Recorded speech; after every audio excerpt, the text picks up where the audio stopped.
La manguera de mi aspiradora se rompió y antes de comprar el repuesto decidí darle una oportunidad a las cintas Ultra Power que sellan todo. Primero partí con esta plateada porque es más elástica y me preocupé de seguir el diseño de la manguera.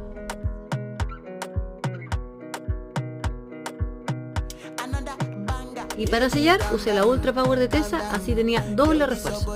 Para terminar le di una calentadita con el encendedor para que el plástico se comprimiera un poco y ahora la prueba de fuego. Si la manguera se recoge es porque está aspirando bien.